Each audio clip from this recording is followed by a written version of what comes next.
Vamos a ver si Santiago Sáez Valiente, que es nuestro tributarista de cabecera, nos puede contar algunos detalles y cómo está viendo este preacuerdo. Santiago, muy buenos días. Silvina Brandimarti, ¿cómo va? Silvina, qué gusto escucharte. ¿Cómo estás? Bien, muy bien. Aquí andamos. Nosotros aquí, viste, se agota el año, pero todavía no se agota la discusión por ganancia. Parecería que esta vez, después de hacer lo que no se hizo en una primera etapa, una consulta con los gremios, que son los principales allí damnificados, si querés, por toda esta cuestión, se está más cerca de cerrar un acuerdo.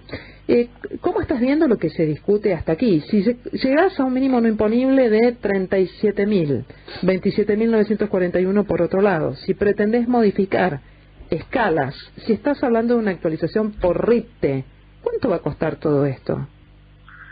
Bueno, ahí está un poco el punto, ¿no? Una vez me preguntaron cuál de los dos proyectos te gusta más, el del gobierno o el de Massa. Bueno, creo que está clarísimo que el de Massa es mucho más lindo para todos, ¿no? Los que de alguna manera cobran un sueldo. El punto es el agujero fiscal que se produce. Esto, lo que yo creo, por lo menos, que la gran mayoría de ese déficit fiscal ya viene generado desde antes. Hay una serie de concesiones que hizo Macri para tener gobernabilidad también, y en definitiva el costo fiscal es enorme.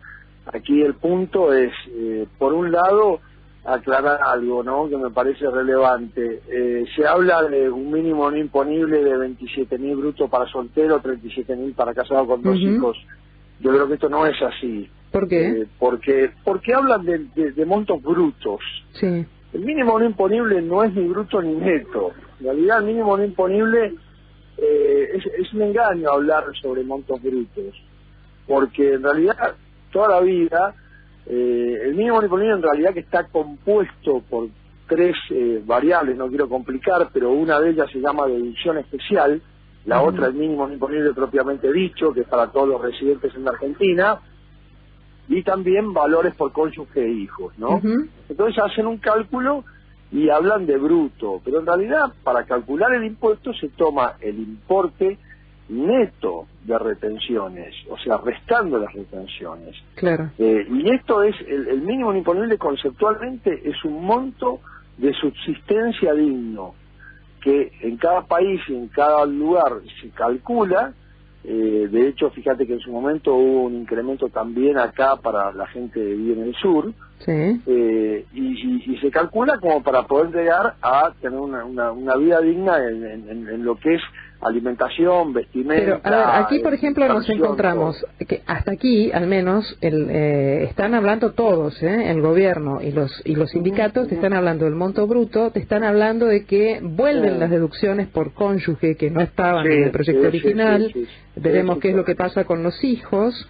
Te hablan del alquiler, de las horas extras, de los días no laborables. Ahí te iba a decir eso, sí. Claro, de los viáticos. En concreto, digamos, definiendo los números reales, partimos de 37.000 en un bruto, pero vos deducís un cónyuge, deducís parte del alquiler, algunas horas extras, 40% de viáticos. ¿Cuál es entonces realmente a partir de cuándo empezarías a pagar y la escala mínima? Claro. Sí, teniendo viáticos y teniendo, bueno, estas exenciones que están planteando de horas extras, que me parece engañoso, me parece que puede dar lugar a evasión muy sencilla de determinar. Me parece que el mínimo sí se está subiendo bastante. El tema de alquileres me parece correcto que se contemple. Toda la vida, desde que yo tengo memoria, se ha considerado o un monto de alquiler deducible, obviamente con un tope, o también en su momento un monto por compra de casa habitación. El tema muy importante acá, me parece, Silvina, para marcar, es la actualización, que es algo que es indispensable para que no se utilice este impuesto como una herramienta política, como ha pasado durante 10, 12 años y también lo ha hecho en el momento. de que no sea una herramienta política, que se defina correctamente lo que debe ser y se actualice en forma automática. A ver, te pido, Santiago, estamos hablando con Santiago Sáez Valiente, que es nuestro tributarista de cabecera, que le cuentes a la gente qué es el RIPTE, porque a partir de esto es la forma en la cual se van a actualizar en parte las escalas, entre otras cuestiones, para que todos estemos más o menos atentos a saber qué es lo que viene, si es que se puede tener un horizonte predecible en algo, ¿no?, cuando hablamos de impuestos. Mira, el RIPTE yo entiendo que es de las remuneraciones promedio de los trabajadores estables, es decir, es un coeficiente que obtienen sobre esas remuneraciones promedio, y entonces de alguna manera junto con las remuneraciones va la corrección. Supuestamente debiera ir no solo la corrección de los mínimos, sino también de la tabla. Esto es lo que yo entiendo que debería ser, hay que ver qué se decide. Justamente la tabla, que se aumenta un promedio de un 300%, mejora mucho. Claramente, si hablamos de equidad tributaria, en realidad la inflación de los últimos 17 años, que tiene de atraso la tabla, estamos hablando de un 1800% en lugar de un 300%. Lo que sucede es, como siempre, este tema del costo fiscal de estos proyectos, claramente es justo corregir y aumentar los mínimos. Acá hay algo, Silvina, que es muy importante marcar, y es que siguen siendo perjudicados fuertemente los autónomos. Sigue sin corregirse el tema autónomo. Vos fíjate que antes de este proyecto, los autónomos, y con este proyecto muy poco es lo que se mueve la aguja, tienen un mínimo de 3.500 pesos mensuales. ¿Y los monotributistas, que también están bueno, viviendo? Es otra historia, sí, es otra historia. Yo estaba hablando, sí, ahora te marco. Pero los autónomos es un drama. Un responsable inscripto que es un profesional, un abogado, un contador, un ingeniero. Y por otro lado, tenemos la historia de los monotributistas, que estaba previsto en el proyecto anterior un aumento del 100% de los topes de ingresos para quedar incluido o no dentro de alguna escala del régimen. Se estaría en este proyecto en un 70%.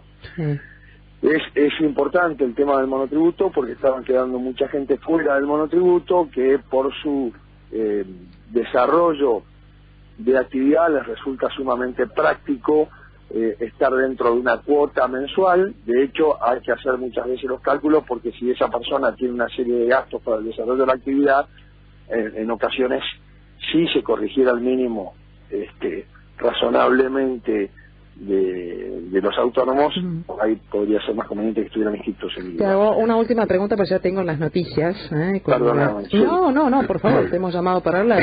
¿Este esquema está más vinculado con lo que es la economía real de la Argentina? ¿Está bastante más cerca de lo presupuestado? ¿O al contrario, puede ser en realidad algo que ayuda a superar una situación política tensa, pero que traerá alivio a algún sector, pero después vamos a decir, uy, mira, nos arrepentimos porque para sostener este régimen tenemos que crear tal o cual impuesto, tenemos que... Claro, bueno, muy buena tu pregunta, Silvina. Yo creo que ahí pasa un poco la situación de esta. Desde el punto de vista de razonabilidad tributaria podemos decir fenómeno, está muy bien. El problema muy grave es qué va a pasar si vuelven con el tema del impuesto a los dividendos del 10% que se ha quitado, que en realidad era más que razonable quitarlo con una tasa del 35%. Si bajamos la tasa de ganancias podemos poner los dividendos, pero me parece que ahí hay un gran tema. El tema del impuesto a los bienes improductivos no está definido, crea una inseguridad jurídica importante. Creo que no en sale general, eso. Creo que no va a salir bienes improductivos. Creo que no va a salir y espero que no salga. Pero el tema del impuesto al juego con el 10% a las máquinas tragamonedas, si hablamos de las máquinas con el valor como está planteado, que es el valor neto de amortizaciones, una máquina después de 5 años el valor es 0, con lo cual el impuesto es 0. Esto no es razonable. Así que depende con qué impuestos, cómo cubren este bache fiscal. Puede ser esto conducente o no, porque no hay que crear más inseguridad jurídica.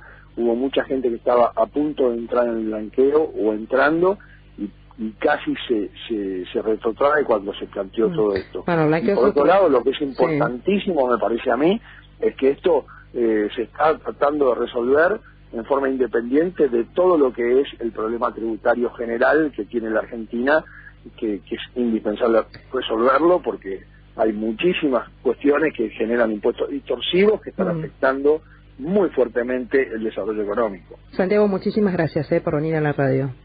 Por favor, Silvina, un beso grande. Ahí estamos. Muchísimas gracias. Santiago Sáenz Valiente, es tributarista, y nos cuenta algunas alternativas.